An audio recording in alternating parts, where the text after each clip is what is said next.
Noong panahon na namamayagpag ang sikat na ala boxing gym sa Cebu, may isang pangalan na yumanig sa super lightweight division. Isang boksingero na may pamatay na kanan, walang takot na porma at pusong palaban.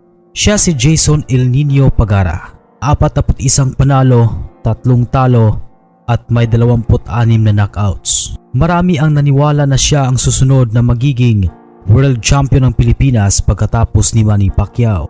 Si Jason El Nino Pagara. Noong 2017, nakaupo pa nga siya bilang number 1 contender sa WBO rankings. Kunting-kunti na lang, hawak na niya ang pangarap.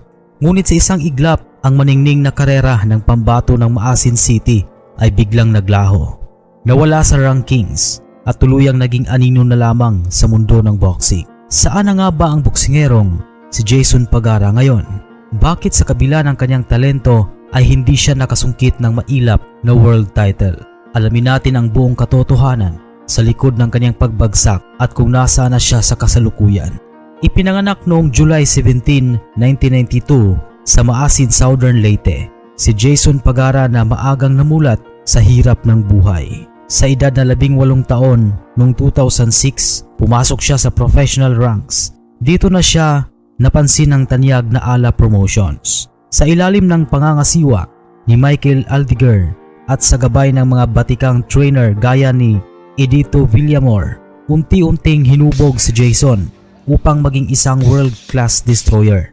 Binansagan siyang El Nino o ang batang bagyo dahil sa kanyang agresibong estilo na tila bagyong sumisira sa sinumang humarang sa kanyang daan. Mabilis na umakyat ang karera ni Jason. Nakuha niya ang iba't ibang regional na sinturon tulad ng WBO International Super Lightweight title. Sunod-sunod ang kanyang naging biktima, mga boksingerong galing Mexico, Indonesia at Africa. Lahat sila ay naramdaman ang bagsik ng kanyang kamao. Ang Waterfront Cebu City Hotel ay naging tila sariling bakura na lamang ni Pagara, kung saan dinadagsa ng libu-libong taga-suporta ang bawat bitaw ng kanyang mga suntok sa serye ng Pinoy Pride. Hindi lang si Jason ang naging pambato ng pamilya Pagara. Kasabay niya sumikat ang kanyang mas batang kapatid na si Albert Prince Pagara. Sila ang itinuturing na dynamic duo ng Philippine boxing.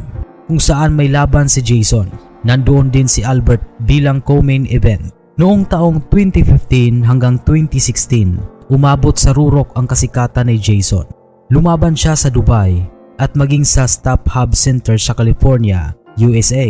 Noong July 2016, sa mismong gabi kung saan nakaranas ng brutal na knockout ang kanyang kapatid na si Albert laban kay Cesar Juarez. Si Jason naman ang nagbigay ng liwanag sa pamilya matapos niyang patumbahin ang Mexicanong si Abraham Alvarez sa loob lamang ng 3 round.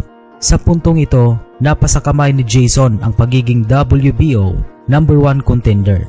Naghihintay na lamang siya na iwanan ng pound for pound king na si Terence Crawford ang dibisyon upang makuha niya ang tsansa sa bakanteng corona. Ayon mismo sa pamunuan ng Ala Promotions, nagsimulang mawala ng focus si Jason Pagara dahil sa matagal na paghihintay sa kanyang world title shot. Tila lumaylay ang kanyang dedikasyon sa ensayo. Noong September 2017, nakipag-rematch siya sa isang hindi kilalang Kenyan boxer na si James Oyango.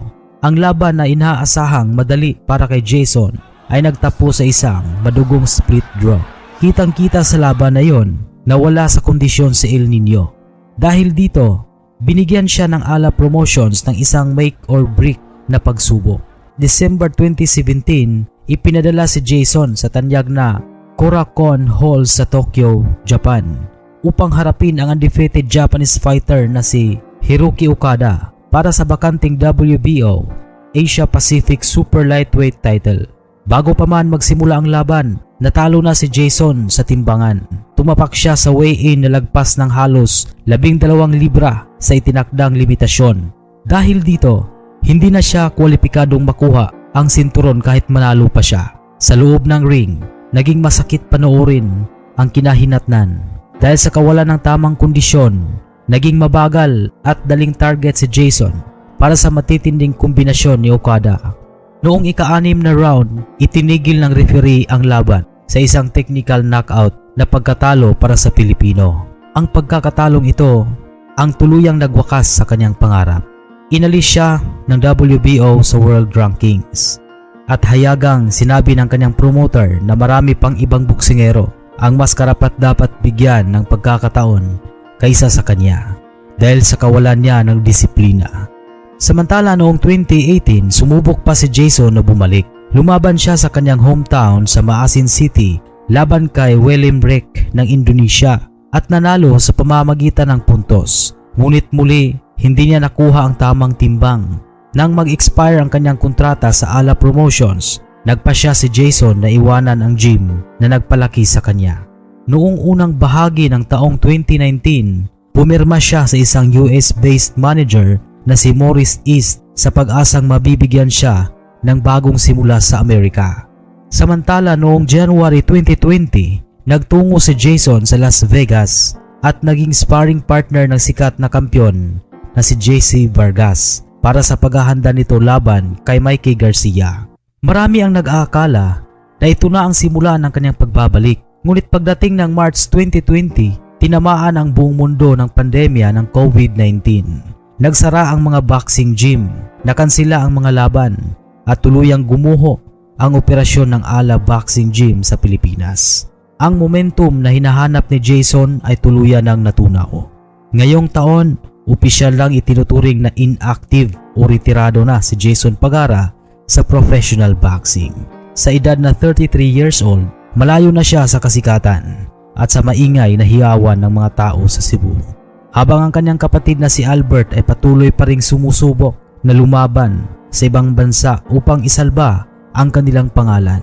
Si Jason naman ay piniling mamuhay ng tahimik at pribado kasama ang kanyang pamilya. Kayo, ano ang pinakapaborito niyong laban ni Jason Pagara noong panahon ng Pinoy Pride? I-comment lang ang inyong mga saloobin at opinyon sa ibaba. At sa mga hindi pa nakapag-subscribe sa ating channel, i-subscribe nyo na ang Boxball TV. Maraming salamat sa panonood.